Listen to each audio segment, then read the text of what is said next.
नमस्कार।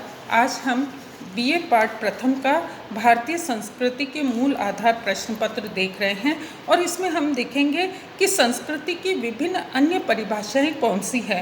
प्रोफेसर गोविंद चंद्र पांडे के अनुसार संस्कृति से तात्पर्य सामाजिक मानस अथवा चेतना से, जिसका इस प्रसंग में स्वप्रकाशी विजय के अर्थ में नहीं किंतु विचारों, प्रयोजनों और भावनाओं के संगठित समष्टि के अर्थ में ग्रहण करना चाहिए। डॉक्टर रामधारी सिंह दिनकर के अनुसार संस्कृति वह बीज मानी जाती है जो सारे जीवन में व्याप्त है तथा जिसकी रचना और विकास में अनेक सदियों के अनुभव साथ साथ है। नेक्स्ट, डॉक्टर सत्यकेतु विद्यालंकार ने संस्कृति शब्द को स्पष्ट करते हुए लिखा है कि मनुष्य अपनी बुद्धि का प्रयोग कर विचार और कर्म के क्षेत्र में जो सृजन करता है उसे ही संस्कृति कहते हैं। डॉक्टर देवराज के अनुसार संस्कृति उस बोध अथवा चेतना को कहते हैं जिसका सार्वभौम उपयोग या तो स्वीकार हो सकता है, जिसका विषय वास्तु सत्ता के भी पहलू हैं जो निर्वैयक्तिक रूप से अर्थमान हैं। शिवदत्त ज्ञानी के अनुसार किसी समाज, जाति अथवा राष्ट्र के समस्त व्यक्तियों के उदात्त संस्कारों के पुंज का नाम उस समाज, जाति, राष्ट्र की संस्कृति है। किसी भी राष्ट्र के शारीरिक, मानसिक, आध्यात्मिक शक्तियों का विकास संस्कृति का प्रमुख उद्देश्य है।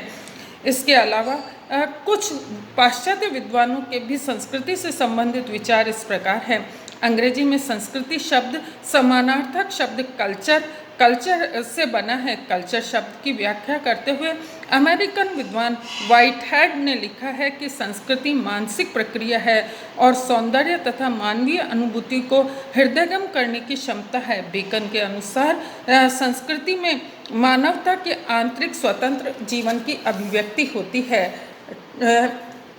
राजनीतिक विचारक टी.एच. ग्रीन के अनुसार संस्कृति ज्ञान, व्यवहार, विश्वास की उन आदर्श पद्धतियों तथा ज्ञान व्यवहार से उत्पन्न साधनों की व्यवस्था को जो समय के साथ साथ परिवर्तित होती है कहते हैं। ये पद्धतियाँ सामाजिक रूप से एक पीढ़ी को दूसरी पीढ़ी तक हस्तांतरित करती हैं। इसके अलावा विख्यात समाजशास्त्री गिलिन ने संस्कृति शब्द को स्पष्ट करते हुए लिखा है कि प्रत्येक समूह समाज के व्यवहार के ऐसे प्रतिमान होते हैं जो एक पीढ़ी से दूसरी पीढ़ी को हस्तांतरित होते हैं तथा बच्चों को सिखाए जाते हैं। इनमें निरंतर परिवर्तन की संभावना रहती है और ग्रीन की इस परिभाषा को भारतीय संस्कृति के लिए उपयुक्त नहीं मानते हैं। मैथ्यू आर्नल्ड के अनुसार किसी समाज एवं राष्ट्र की श्रेष्ठतम उपलब्धियां ही संस्कृति है।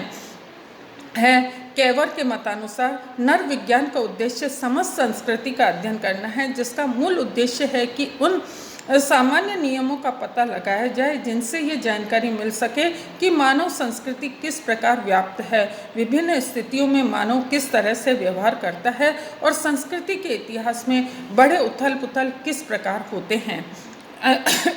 इसी प्रकार हार्स कोविट्स के अनुसार मनुष्य पर बिना ध्यान दिए ही संस्कृति का अध्ययन किया जा सकता है।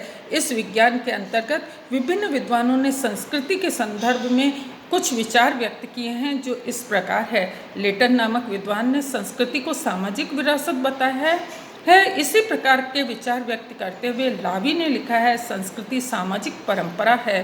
हार्कोविट ने संस्कृति को मनुष्य का समस्त सीखा व्यवहार बताया है। मेलिनोव्स्की के अनुसार संस्कृति सामाजिक विरासत है जिसमें परंपरा से पाया हुआ कला, कौशल, वस्तु सामग्री, यांत्रिक क्रियाएं, आदत, विचार और मूल्य समावेशित है। उक्त परिभाषाओं से समाज व सामाजिक परंपराओं का विशेष ध्यान दिया गया है और यह विकासवादी सिद्धांत पर अधिक आधारित है, परंतु हमारे सामाजिक कार्यों में धार्मिक संस्कार, वर्ण, आश्रम धर्मों की भी प्रधानता होती है। अतः उक्त परिभाषाओं के आधार पर हम भारतीय संस्कृति का मूल्यांकन नहीं कर सकते हैं। उनके दृष्टिकोण से यूरोप में पुनर्जागरण के उपरांत सामाजिक परिवर्तन व उथल पुथल पर अधिक अवलंबित है। टाइलर भी इसी श्रेणी के विद्वान हैं। उन्होंने भी संस्कृति को एक क्रिया ही माना है। अब हम भारतीय संस्कृति के कुछ जो विशेष विद्वान हैं उनमें चारवाक प्रमुख है। चारवाक के विचारों का अध्ययन करेंगे।